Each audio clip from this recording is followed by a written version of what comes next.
સતગુરુ મહારાજની જય, સત્ય સનાતન ધર્મની જય।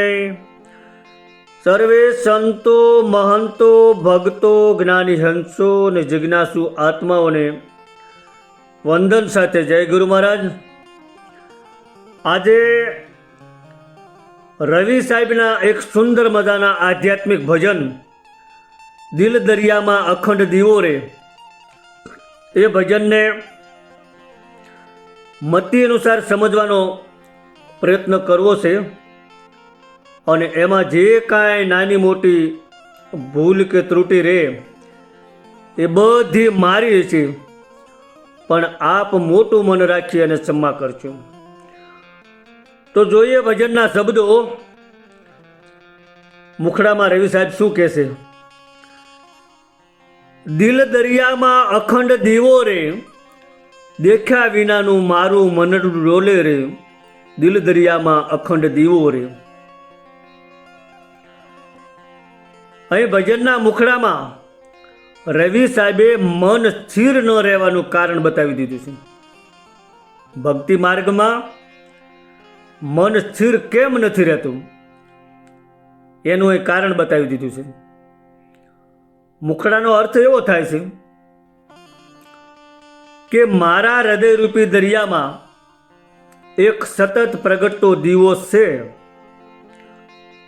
પરંતુ તેનો અનુભવ થયો નથી, તેથી મારું મન અસ્થિર બનીને ડોલે છે। હવે અહીં દિલ દરિયો એટલે અંતકરણનો અખંડ ચેતન વિસ્તાર, અને અખંડ દીવો એટલે આત્મા, અગર તો પરમાત્માનું અખંડ પ્રકાશમાન સ્વરૂપ। આત્મદીપ કદી બુજાતો નથી, અવિનાશી છે, અખંડ છે। અને દેખ્યા વિનાનું એટલે સ્વ અનુભૂતિ નથી, આત્મદર્શન નથી, ગુરુની કૃપાથી આંતરિક જ્ઞાન હજી પ્રગટ્યું નથી, એવો અર્થ કરી શકાય। અહીં સાધકની શરૂઆતની ભૂમિકાની આ વાત કરે છે। મારું મનડું ડોલે રે, તો મન અજ્ઞાનથી અસ્થિર છે, મન ડોલે છે, ક્યારેક વિષયોમાં, ક્યારેક ભક્તિમાં, ક્યારેક સંસારમાં, ક્યારેક વળી પાછું વૈરાગમાં। મનને જ્યાં સુધી આત્માની અનુભૂતિ ન થાય ને ત્યાં સુધી શાંતિ શક્ય નથી। એટલે રવિ સાહેબ કહે છે કે મારું મનડું હજી ડોલે છે।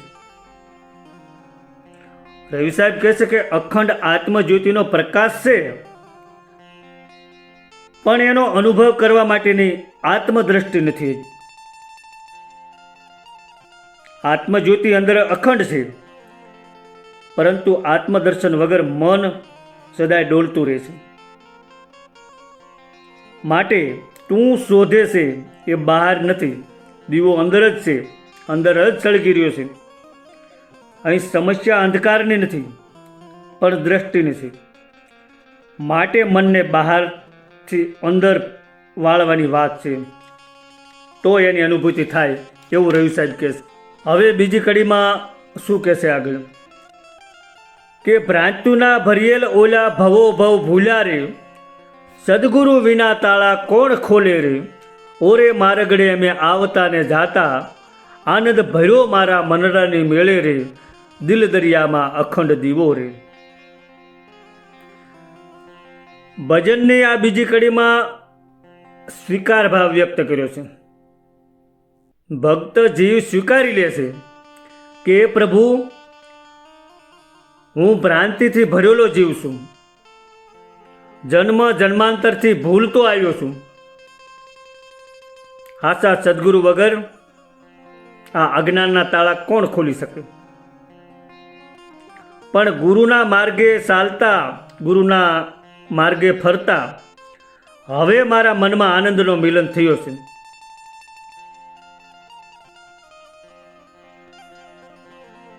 પહેલાં સ્વીકારી લીધું કે મને આત્માની અનુભૂતિ નથી, પણ સદગુરુના માર્ગે સદગુરુના વચને હાલ્યા પછી અનુભૂતિની શરૂઆત થઈ, એવું રવિ સાહેબ કહે છે. પ્રાચ્યુના ભરેલ ઓલા જીવ ખોટી માન્યતાથી ભરેલો છે. કેવી ખોટી માન્યતા? તો કે હું શરીર છું, સુખ બહાર છે, સંસાર સત્ય છે, આ જગત સત્ય છે, હું કરતા છું, હું ભોગતા છું. આવી અનેક ખોટી માન્યતાઓ, આ ભ્રાંતિઓ જીવને આત્માની અનુભૂતિથી દૂર રાખે છે. પોતાને પોતાની ઓળખ થવા નથી દેતા. પછી પંક્તિમાં કીધું કે ભવો ભવ ભૂલ્યા રે. તો ભવ એટલે જન્મ, અગર તો અવતાર, અને ભવો ભવ એટલે અનંત જન્મો. અહીં કહેવાનો અર્થ એવો થાય છે કે આ જીવ એક કે બે જન્મમાં નહીં, પરંતુ અનાદિકાળથી અનેક જન્મોથી પોતાની સાચી ઓળખ ભૂલ્યો છે. આત્મા કદી ભૂલે નહીં. ભૂલ તો માત્ર મન બુદ્ધિ કરે છે. પછીની પંક્તિમાં કીધું કે સદગુરુ વિના તાળા કોણ ખોલે.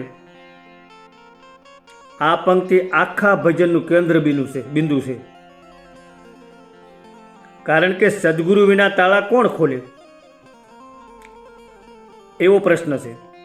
પણ તાળા શેના છે એ ખ્યાલ હોય તો એની ચાવી લગાડી શકાય ને. તો તાળા કયા તાળા? તાળું અજ્ઞાનનું છે. હું કોણ છું એની ખબર નથી, એ તાળું છે. તાળું અહંકારનું છે કે હું કરતા છું, હું ભોગતા છું, આ ભાવ એ તાળું છે. તાળું વાસનાનું છે. વિષયોની જે આસક્તિ છે એ તાળું છે. તાળું ભયનું છે. ભય શેનો? જન્મ મરણનો. આ તાળું છે. હું જન્મું છું, હું મરું છું, આ માન્યતા એ તાળું છે. આવા બધા તાળા છે. અને આવા તાળા છે ત્યાં સુધી આત્માની ઓળખ થતી નથી. આ તાળા આત્માના નથી, મનના છે. હાચા સદગુરુ મળે તો આ બધા તાળાને ચાવી સદગુરુ આપી દે અને તાળા ઉઘડી જાય. એટલે પોતાની ઓળખ થઈ જાય કે હું કોણ છું. પણ સદગુરુ કેવા? કે જેણે આત્માની અનુભૂતિ કરી છે, અને જેણે અનુભૂતિ કરી હોય એ જ બીજાને અનુભૂતિ કરાવી શકે. પ્રગટેલો દીવો હોય એનાથી બીજો દીવો પ્રગટે, બુજાઈ ગયેલા દીવાથી ન પ્રગટે. પછીની પંક્તિમાં કીધું કે આરે માર્ગડે મેં આવતા ને જાતા. તો એ કયા માર્ગની વાત કરે છે? તો રવિ સાહેબ અહીં સાધકની યાત્રાના માર્ગની વાત કરે છે. સાધકની યાત્રા દર્શાવે છે. આવતા ને જાતા. તો આવવું એટલે પ્રયત્ન, અને જવું એટલે પાછા પડવું. જે પ્રયત્ન કરે છે એમાં પાછા પડવું. એટલે કે ક્યારેક ધ્યાન, ક્યારેક ભટકણ, ક્યારેક નિષ્ઠા, ને વળી પાછી ક્યારેક શંકા. આ આવવું જવું છે. હજી પૂરી નિષ્ઠા અને પૂર્ણ સમર્પણનો માર્ગ પકડાનો નથી એવું કહેવાનું થાય. પણ છતાંય માર્ગ છોડી નથી દેતો, એ મહત્વનું છે. રસ્તો છોડ્યો નથી, અને રસ્તો છોડ્યો નથી એટલે ભલે ધીમી ગતિએ પણ ક્યારેક આગળ વધવાની શક્યતા છે. પછી કીધું કે આનંદ ભર્યો મારા મનડાની મેળે. તે મેળ એટલે શું? અહીં મેળ એટલે આત્મા સાથે મનનું મિલન. મન આત્મામાં વિલીન થાય ત્યારે જ અખંડ આનંદ થાય. બહારનો જે આનંદ છે એ બધો ક્ષણિક આનંદ છે, નાશવંત છે. ઘડીક હોય ને ઘડીકમાં નષ્ટ પામે. પણ અંદરનો જે આનંદ છે, ભીતરનો આનંદ છે, એ તો આત્મમિલનથી જ થાય અને એ અખંડ આનંદ છે. અખંડ એટલા માટે કે પ્રશ્નો પછી બધા શાંત થઈ જાય, પછી પ્રશ્નો જ ન ઉઠે, પછી ભય બધો વિલય પામે. મોટામાં મોટો ભય મરણનો છે, પણ પછી સમજાઈ જાય કે તું જન્મતો જ નથી, પછી મરતોય નથી ને, તો પછી મરતો નથી તો ભય શેનો? પછી શોધ બધી પૂરી થાય, પછી ભટકાર બધો મટી જાય. પરમાત્માને ક્યાંય બહાર શોધવા પડતા નથી. પછી સમજાઈ જાય છે કે તું જેને શોધે છે તે તું પોતે જ છે. આમ જીવ ભ્રાંતિથી બંધાયેલો છે. ગુરુ કૃપાથી જ આ અજ્ઞાનનું તાળું ખુલે છે અને ગુરુ માર્ગે, ગુરુ વચનમાં ચાલતા ચાલતા મન આત્મામાં વિલીન થઈ જાય, પછી આનંદ અનુભવે છે અને એ આનંદ અખંડ આનંદ છે. હવે આગળની ત્રીજી કડીમાં શું કહેશે કે વસ્તુ ભરેલ માહી વણ તોલે, સોહમ શબ્દ કા કરલે ગુંજારવ, તે રામ સદગુરુ માહે બોલે, દિલ દરિયામાં અખંડ દીવો રે. અહીં ભજનની કડીનો સીધો ભાવ સમજીએ તો રવિ સાહેબ એવું કહે છે કે અંદર એવી અણમોલ વસ્તુ ભરેલી છે કે જેને માપી શકાય એમ નથી. જો તું શ્વાસોશ્વાસમાં ચાલી રહેલ સોહમ શબ્દની ગૂંજને પકડી લે ને, તો તે જ શબ્દમાં આત્મારામ અને સતગુરુ અંદરથી બોલતા તને જણાય છે. મતલબ કે તને એની અનુભૂતિ થઈ છે. વસ્તુ ભરેલ માહી વણ તોલે, તો એ વસ્તુ એટલે કોઈ ભૌતિક વસ્તુની વાત નથી કરતી, પણ વસ્તુ એટલે પરમ તત્વ આત્માની વાત છે. અહીં આત્માની વાત કરી છે. વસ્તુ એટલે નામ રૂપથી પર નિર્ગુણ અદ્વૈત સત્તા. આત્મા ખાલી નથી, પૂર્ણ છે. બહાર શોધવાની જરૂર નથી, અંદર ભરેલો છે. બુદ્ધિથી માપી શકાય નહીં, વણ તોલે છે. પછીની પંક્તિમાં કહેશે કે સોહમ શબ્દ કા કરલે ગુંજારવ. તો આ પંક્તિમાં સાધકને સાધનાની રીત બતાવી દીધી છે. સોહમ શબ્દની ગુંજને પકડવાનું કહે છે. તો આ સોહમ શબ્દ એટલે શ્વાસ લેતા સો અને શ્વાસ છોડતા હમ, એવો જે અવાજ વિનાનો અવાજ થઈ રહ્યો છે ને, આ સ્વાભાવિક નાદ છે. જ્યારે સાધક ચિત્તને શ્વાસ પર સ્થિર કરે છે ને, ત્યારે પછી અંદર અંદર અખંડ શબ્દનું ગુંજ પકડાય છે. સોહમ એટલે હું એ જ છું, પોતાની નિજ ઓળખ દર્શાવે છે. પછીની પંક્તિમાં તે રામ સતગુરુ માહે બોલે, તો અહીં બહુ સૂક્ષ્મ રહસ્ય છે. સતગુરુ બહાર બોલતા નથી, રામ કોઈ દેહ રૂપ નથી, પણ જ્યારે આગળ કીધું એમ સોહમ શબ્દના નાદ સ્પષ્ટ થાય છે, ત્યારે રામ એ જ આત્મારામ અને સતગુરુ એ જ અંતરાત્મા બને છે. એકરૂપ બનીને અંદરથી બોલે છે. તત્વાર્થ એનો એ છે કે આત્મા અંદર પૂર્ણ ભરેલો છે. શ્વાસમાં રહેલા સોહમ શબ્દની ઓળખથી જ તે આત્મા ગુરુ રામ સ્વરૂપે પ્રગટ થાય છે. હવે ચોથી કડીમાં રવિ સાહેબ શું કહેશે આગળ કે શેલી સનદના તમે સુણો મારા ભાઈલા, આખર જાવું સંગે જગ શેલે, દોરેને ધાગે સાજા ન થાય, જીવ્યાની દોરી એક હરીને હાથ રે, દિલ દરિયામાં અખંડ દીવો રે. આ ચોથી કડીમાં રવિ સાહેબ જીવનનું સત્ય બતાવી દે છે કે અંતે સંસાર સાથે જ છૂટું પડવાનું છે. તમે ગમે તેટલા પ્રયત્ન કરો તોય દેહ રહેવાનો નથી. જીવનની દોરી આપણા હાથમાં નથી, એ હરિના હાથમાં છે. શેલી સનદના તમે સુણો મારા ભાયલા. તો આ શેલી સનદ શું છે? શેલી સનદ એટલે જીવને મુક્તિ તરફ લઈ જતું અંતિમ સત્ય. આ ઉપદેશ સાંભળ્યા પછી જો જીવ સમજ્યો નહીં તો પછી ફરી ફરીને સંસારના ચક્કરમાં ફરતો રહે છે. રવિ સાહેબ અહીં હવે અંતિમ નિર્ણાયક ઉપદેશ આપે છે. આ સામાન્ય વાત નથી, પણ અંતે જીવને પાર ઉતરવાની વાત છે. કારણ કે જ્યારે જીવ અંતિમ સત્ય સાંભળે છે ત્યારે સાધના પૂરી થવાની ઘડી નજીક હોય છે.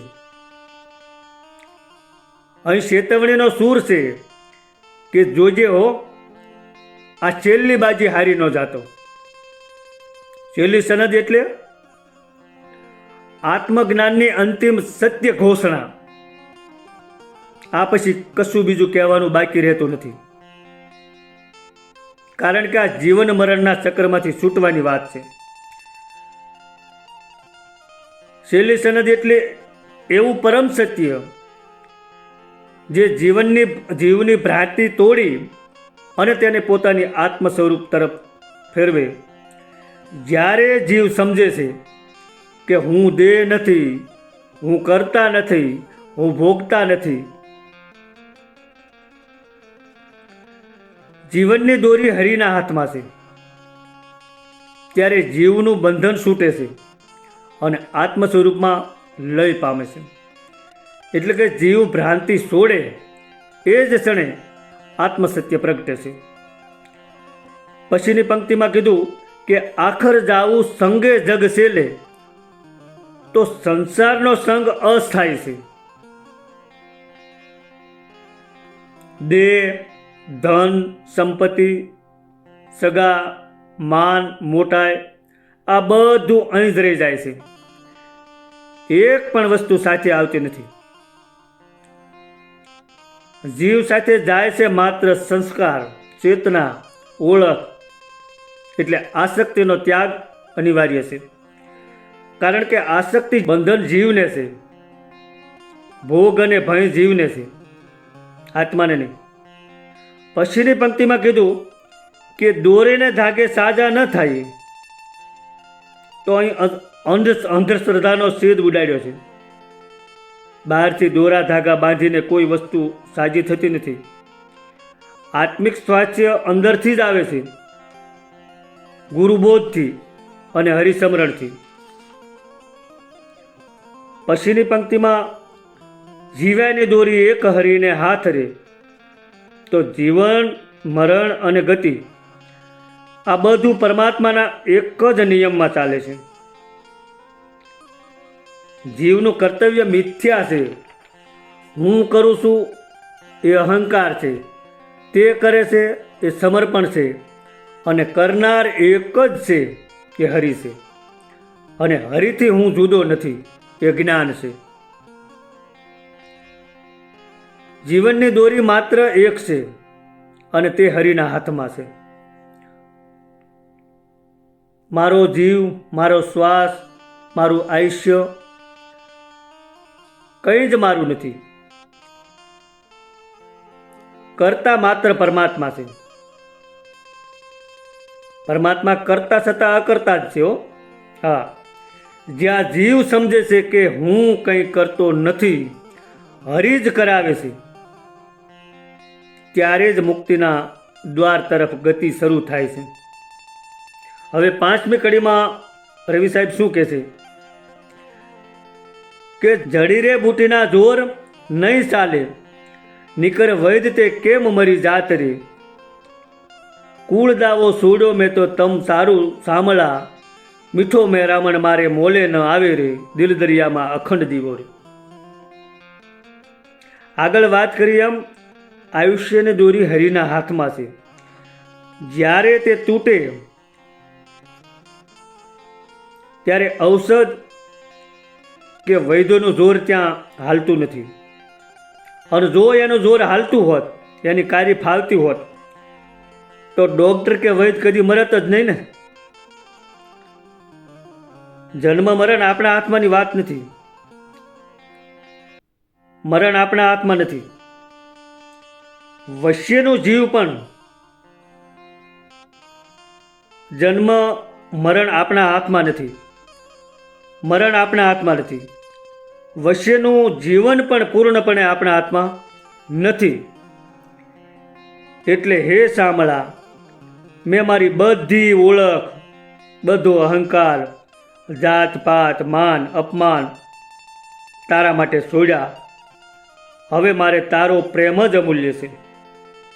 પછીની પંક્તિમાં કહે છે કે જડી રે બુટીના જોર નવ ચાલે. કારણ કે વિજ્ઞાન, ઔષધ, ઉપચાર આ બધું સીમિત છે. જ્યારે આયુષ્ય પૂર્ણ થાય ત્યારે એ બધું નિષ્ફળ ગણાય છે. નિકર વૈદ કેમ મરી જાત રે. અહીં આ પંક્તિમાં તર્ક મૂક્યો છે કે જો માનવી સર્વશક્તિમાન હોય તો પછી ડોક્ટર પોતે કદી મરે જ નહીં ને. અને આ પ્રશ્ન અહંકાર પર સીધો પ્રહાર કરે છે.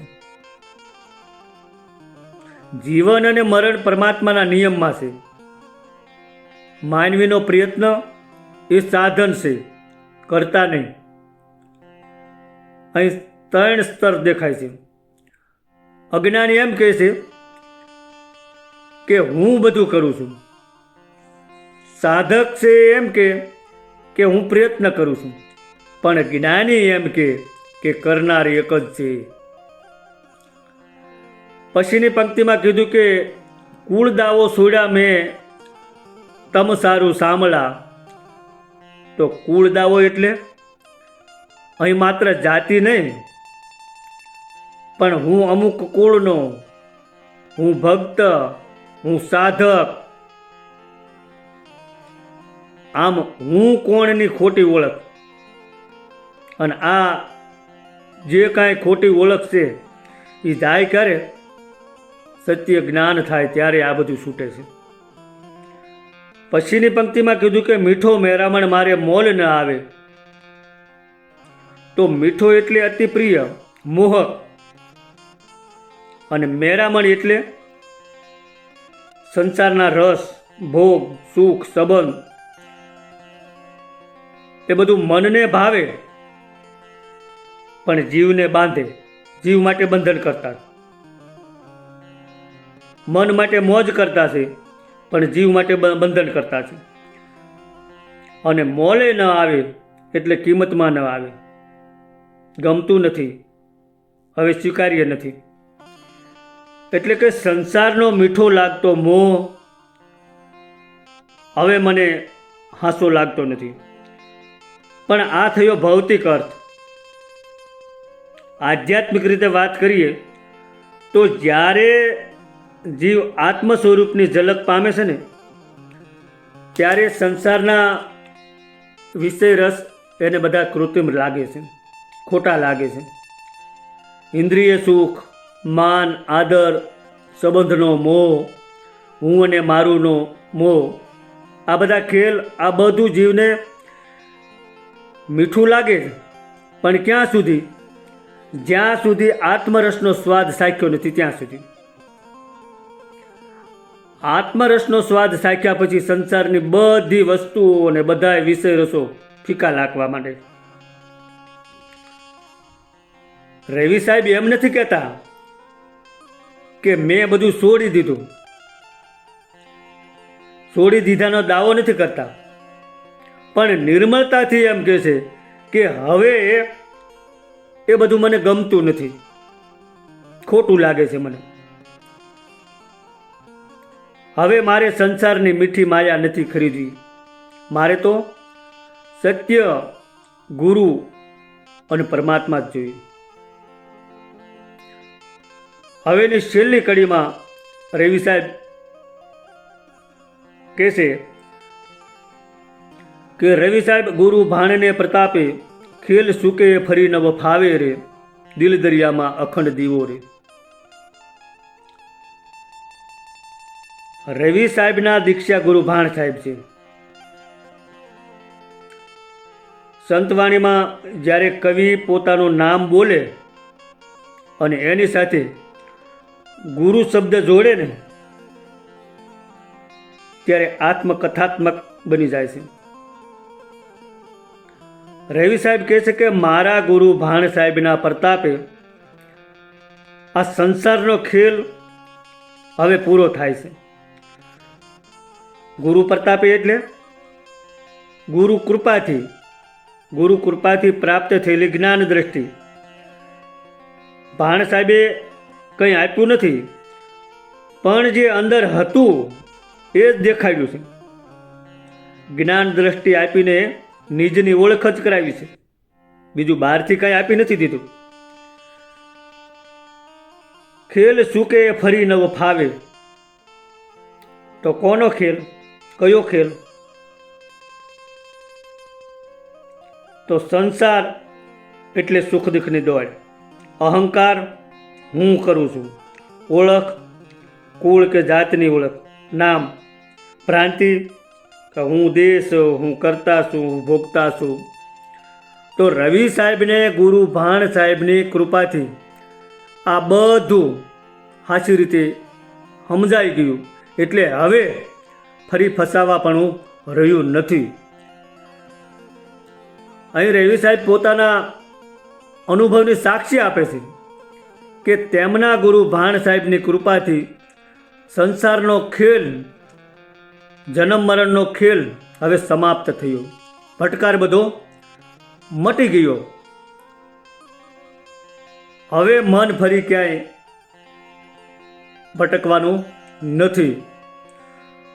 રવિ સાહેબ અહીં સ્પષ્ટ સ્વીકાર કરે છે કે ગુરુ ભાણ સાહેબના પ્રતાપે જ, ભારપૂર્વક કહે છે કે ગુરુ ભાણ સાહેબના પ્રતાપે જ તેમની આત્મજાગૃતિ થઈ છે અને સંસારનો ખેલ પૂર્ણ થયો છે. અને આ જ સાચો સમર્પણ ભાવ છે કે શિષ્ય ગુરુનું સ્થાન હંમેશા ઊંચું રાખે છે, કે મને જે કાંઈ આત્મજાગૃતિ થઈ છે એ બધી મારા ગુરુનો પ્રતાપ છે. આવું રવિ સાહેબ આ ભજનમાં આપણને સમજાવે છે. મારી મતિ અનુસાર સમજાવ્યું છે, એમાં જે કાંઈ ભૂલ હોય એ માફ કરજો. સદગુરુ ભગવાનની જય.